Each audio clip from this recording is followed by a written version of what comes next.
সদৌ অসম ছাত্ৰ সন্থাৰ আহ্বানত সমগ্ৰ ৰাজ্যৰ লগতে বুধবাৰে শিৱসাগৰতো ছাত্ৰ সন্থাই 13 ঘণ্টীয়া অনশন কাৰ্যসূচী ৰূপায়ণ কৰে। ষষ্ঠ শ্ৰেণীৰ পৰা গণিত আৰু বিজ্ঞান বিষয়ৰ শিক্ষা ইংৰাজী মাধ্যমত গ্ৰহণ কৰাৰ চৰকাৰী সিদ্ধান্তৰ তীব্ৰ বিৰোধিতা কৰি ছাত্ৰ সন্থাই অব্যাহত ৰাখিছে মাহজোৰা প্ৰতিবাদী কাৰ্যসূচী।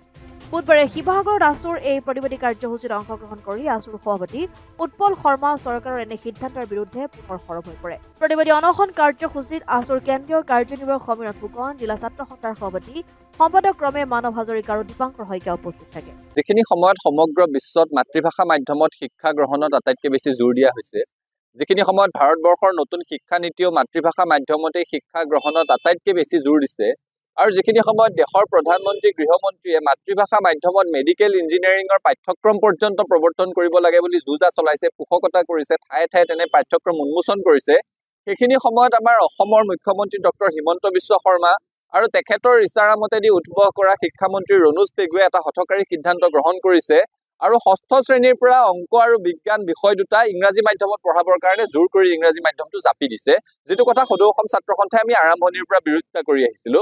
ছাত্ৰ সন্থাৰ স্পষ্ট কথা যে অসমত কোনো কাৰণত মাতৃভাষা মাধ্যমক লৈ হেতালি খেলিবলৈ দিয়া নহ'ব। যিখিনি সময়ত সমগ্ৰ দেশত মাতৃভাষা মাধ্যমত শিক্ষা গ্ৰহণত জোৰ দিয়া হৈছে, অসমৰ মুখ্যমন্ত্ৰীগৰাকীয়ে অসমৰ শিক্ষামন্ত্ৰীগৰাকীয়ে জোৰ কৰি মাতৃভাষাটো আঁতৰাই ইংৰাজী ভাষাটো জাপি দিবলৈ বিচাৰিছে। অসমত মাতৃভাষা মাধ্যম মাতৃভাষাৰ এটা পটভূমি আছে। অসমত মাতৃভাষাটো ৰক্ষা কৰিবৰ কাৰণে ৰাজ্য ভাষাৰ স্বীকৃতি পাবৰ কাৰণে মানুহে আন্দোলন কৰি শ্বহীদ বৰণ কৰিছিলে।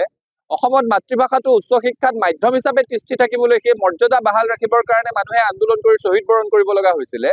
আৰু সেইখন অসমত যদি এতিয়া মাতৃভাষাটো ষষ্ঠ শ্ৰেণীৰ পৰাই অৰ্থাৎ মাধ্যমিক পৰ্যায়ৰ পৰাই এদেও দুদেউকৈ আঁতৰাই নিয়াৰ প্ৰচেষ্টা চলাই ছাত্ৰ সন্থাই সেই কথা কোনো কাৰণত মানি নলওঁ।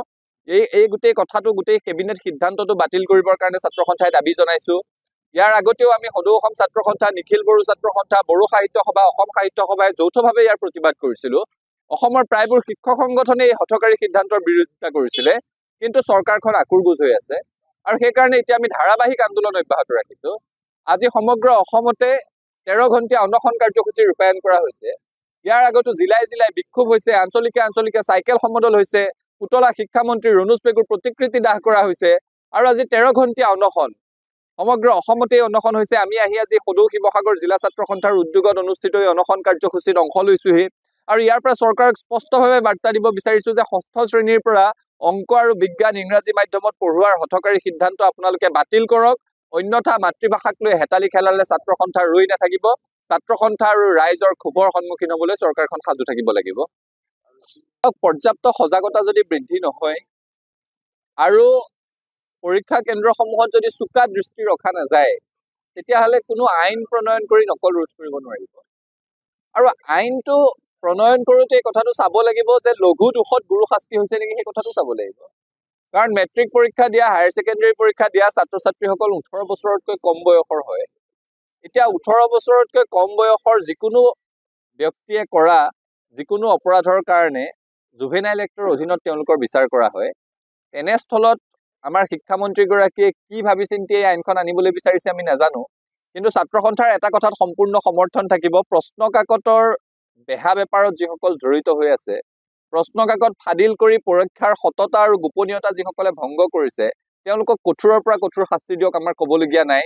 কিন্তু একে সময়তে ছাত্ৰ ছাত্ৰীৰ মূৰৰ ওপৰত সকলো দুখ জাপি দি যোৱা বছৰ যে মেট্ৰিক আৰু হায়াৰ ছেকেণ্ডেৰীত ব্যাপক খেলি মেলি হৈছিলে, সেবাৰ অধ্যক্ষগৰাকী আৰু কাউন্সিলৰ অধ্যক্ষগৰাকীৰ ওপৰত কিয় ব্যৱস্থা গ্ৰহণ নকৰিলে চৰকাৰে সেই কথাটো স্পষ্ট কৰিব লাগে।